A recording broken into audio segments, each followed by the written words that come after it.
Hello students, welcome to Ravindra YouTube channel. आज हम हमारी इस वाली लेक्चर सीरीज जिसमें हम फिजिक्स के न्यूमेरिकल्स कर रहे हैं उसका तीसरा पोर्शन स्टार्ट कर रहे हैं। पार्ट 1 और पार्ट 2 मैंने ऑलरेडी बता दिया है, उसके लिंक मैं इस वीडियो के डिस्क्रिप्शन में डाल दूंगा।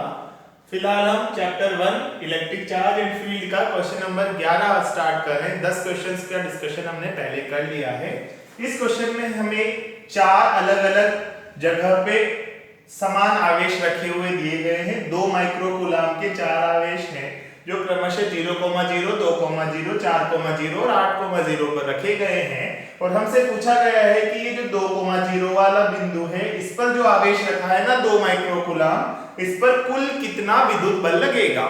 तो इस पर कुल विद्युत बल लगाने के लिए, ज्ञात करने के लिए हम क्या करेंगे, इसकी वजह से इस पर आवेश निकाल लेंगे, इसकी वजह से इस पर इसकी वजह से इस पर बल निकाल लेंगे, इसकी वजह से इस पर बल निकाल लेंगे और इस वाले की वजह से इस पर बल निकाल लेंगे।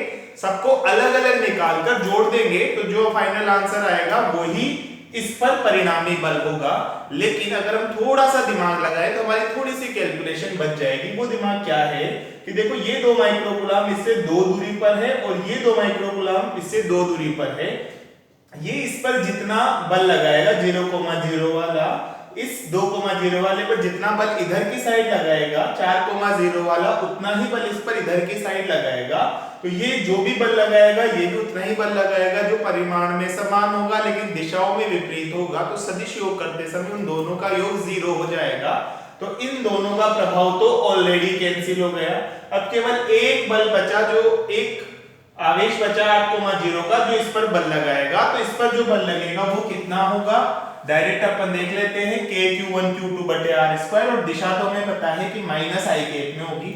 2 समान आवेश एक दूसरे को प्रतिकर्षित करते हैं, ये दोनों धन आवेश है तो ये इसको इधर की तरफ बल लगाएगा। तो डायरेक्ट मैं बल निकाल देता हूं Q1 Q2 r² से। K का मान 9 × 10⁹ होगा। Q 2 माइक्रोकूलाम, 2 × 10⁻⁻6, दूसरा वाला भी यही है। और अपॉन r², डिस्टेंस 6 है, क्वेश्चन में दिया हुआ है कि ये 6 मीटर में है, तो आप डायरेक्ट 6 × 6 लिख लो। अब इससे जो भी आएगा, 9 दूनी 18, 18 दूनी 36, 36 से 36 कट गया। अब 10⁻9 और 10⁻−12 मिलकर 10⁻−3 आ गया और डायरेक्शन आ गई -i वाली। तो इस पर 10⁻−3 न्यूटन बल लगेगा और इस दिशा में लगेगा ऋणात्मक x अक्ष की दिशा में, नेगेटिव x एक्सिस की डायरेक्शन में। ओके, चलो अब नेक्स्ट क्वेश्चन देखते हैं। Question number 12। इसमें एक वर्ग दिया हुआ है और स्क्वायर वर्ग के चारों कोनों पर एक एक आवेश रखा गया है Q, जिनका परिमाण और चिन्ह दोनों समान है। वर्ग की भुजा A दी हुई है। हमें क्वेश्चन में कहा गया है कि किसी भी एक आवेश पर लगने वाले परिणामी बल की गणना करें। तो मैं इस आवेश पर लगने वाले परिणामी बल की गणना कर रहा हूं। तो यहां से ये इस पर बल लगाएगा, ये भी इस पर बल लगाएगा और ये इस पर यूं बल लगाएगा। ठीक है, ये इधर बल लगाएगा, ये इधर बल लगाएगा और ये इधर बल लगाएगा। क्योंकि आपको पता है कि जो ये विद्युत बल होता है केंद्रीय प्रवृत्ति का होता है। 2 आवेशों के केंद्रों को मिलाने वाली रेखा के अनुदिश लगता है। अगर समान आवेश है तो दूर की तरफ और विपरीत आवेश है तो पास की तरफ। तो ये समान आवेश है, यानी कि ये दूर की तरफ लगेगा, इधर दूर की तरफ लगेगा और इधर दूर की तरफ लगेगा। तो ये टोटल 3 प्रकार के बल हो गए। इसमें अगर आप देखो तो यहां से यहां की दूरी और यहां से यहां की दूरी बराबर है और आवेश भी बराबर है। तो ये दोनों बल समान लगेंगे। मतलब अगर ये बल F1 है तो ये वाला बल भी F1 होगा, लेकिन ये बल अलग होगा क्योंकि चाहे ये आवेश इनके बराबर है पर दूरी इसकी अलग है। ये दूरी कितनी है, पाइथागोरस प्रमेय से देखें, ये a है, ये a है, तो ये √2a हो जाएगी। ठीक है, आपको ये ध्यान रखना है कि कभी भी 2 चीजों का स्क्वायर करके अंडर करना है, ऐड करके स्क्वायर करके अंडर और दोनों चीजें समान हैं। जैसे 5² + 5² का अंडर तो 5√2 आ जाएगा। 7² + 7² का रूट 7√2 आ जाएगा। तो a² और a² से a√2 हो जाता है। मतलब किसी राइट एंगल ट्रायंगल में अगर बेस और एल्टीट्यूड, लंब और आधार समान मान के हैं a, तो उसका जो हाइपोटेन्यूज कर्ण होता है वो a√2 होता है। वो पाइथागोरस थ्योरम से नॉर्मली आ भी जाता है, पर जल्दी से करने के लिए आपको ये फंडा याद रखना है कि अगर ये a है, ये a है, तो ये a√2 या √2a हो जाएगा। ठीक है, तो F1 की वैल्यू क्या होगी, KQ/a²। क्योंकि a डिस्टेंस है, और F2 जो इस पे लग रहा है उसकी वैल्यू क्या होगी, KQ बाई a स्क्वायर। यहाँ a क्या है भाई, KQ1 Q2 sorry KQ square by a square, क्योंकि Q लगेगा, और F2 क्या आएगा, KQ square upon a root 2 का स्क्वायर यानी कि 2a स्क्वायर। ठीक है, KQ1 Q2 by r square से हमने फॉर्मूला लगा दिया, KQ square by a square, KQ square by a square. ठीक है, KQ1 Q2 by r square. अब देखो इस पर जो नेट बल लग रहा होगा वो किस दिशा में होगा, एक तो ये, और इन दोनों का परिणामी भी इसी दिशा में आएगा। और इन दोनों का परिणामी कैसे निकलेगा, अगर यहाँ F1 है, यहाँ F1 है, तो इनका परिणामी आएगा under root F1 square plus F1 square. और अभी अभी मैंने बताया कि दो समान चीजों के वर्गों को जोड़ के अंडर रूट लिया जाए तो F1 रूट 2 हो जाता है। तो फाइनली हमारा आंसर जो आएगा वो आएगा F नेट बराबर F1 रूट 2 प्लस F2। ये हमारा आंसर होना चाहिए। अब F1 ये है, इसको रूट 2 से मल्टीप्लाई करना पड़ेगा अपने को, तो रूट 2 से मल्टीप्लाई करते ही होगा root 2 KQ square upon a square, और इसको तो एज इट इज ही लिख देंगे KQ square upon 2a square. अब इन दोनों में से कुछ भी चीज कॉमन आ रही हो तो कोशिश करके उसे कॉमन निकाल लेंगे।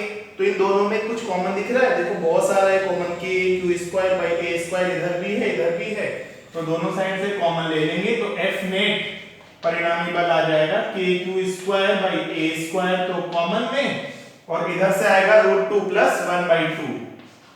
तो यही हमारा फाइनल आंसर हो जाएगा, KQ square by a square root 2 plus 1/2। Direction देखनी है तो इधर लगा दो इनको, 0,0 a,0 a,a ऐसे लिख के i कैप j कैप वाला फॉर्मूला लगा दो, ये डायरेक्शन आ जाएगी। ठीक है, अब अगला क्वेश्चन हम देखते हैं। हमें इस बार बहुत सारे आवेश दिए गए हैं और 0,0 पर रखे हुए 1 कूलाम आवेश पर लगने वाले कुल बल की गणना करनी है, विद्युत बल की। हमें दिया गया है कि बिंदु 1,0, 2,0, 4,0, 8,0, 16,0, 32,0, 64, 128, 256, 512, 1048, 1024, 2048, इन सभी पे 4 माइक्रो कूलाम के आवेश हैं, और ये अनंत दूरी तक ऐसे ही रखे हुए हैं, गुणोत्तर श्रेणी बन रही है, उन सभी पर 4 माइक्रो कूलाम के आवेश रखे हुए हैं। तो बताइए कि इस 1 कूलाम पर कुल परिणामी बल कितना लगेगा। तो हम कौन सा फॉर्मूला यूज करेंगे, ऑब्वियसली कूलाम वाला फॉर्मूला यूज कर लेंगे। 1 पर निकालेंगे, इस पर निकालेंगे, सब पर इधर ही आएगा, तो डायरेक्शन तो माइनस आई के पाएगी। तो फिलहाल हम डायरेक्शन पर बात नहीं कर रहे, हम डायरेक्टली F नेट की बात करें तो F क्या आएगा, KQ1 Q2 by r square.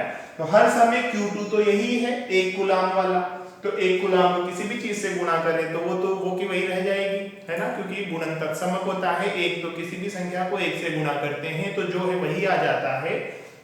तो KQ1 Q2 वाले फॉर्मूले में हमेशा Q2 तो 1 हो जाएगा, तो उसे तो इग्नोर कर देंगे।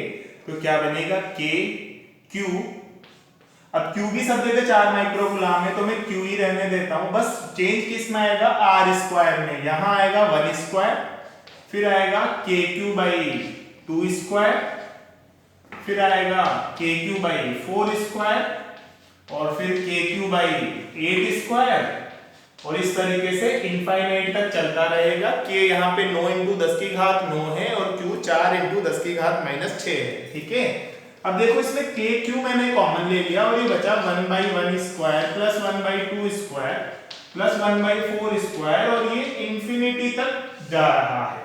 ठीक है, तो ये अनंत गुणोत्तर श्रेणी बन रही है, इनफाइनाइट जीपी बन रही है। इनफाइनाइट जीपी का जो सम होता है उसका फॉर्मूला होता है A/1 - R, जहां A फर्स्ट टर्म है और R कॉमन रेशियो या गुणोत्तर श्रेणी का सार्व अनुपात है।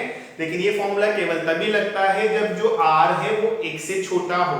तो यहाँ पे देखो 1/4 में 1 का भाग देंगे तो 1/4 आएगा, R 1 से छोटा है, यानी कि ये फॉर्मूला हम सेफली अप्लाई कर सकते हैं A/1 - R।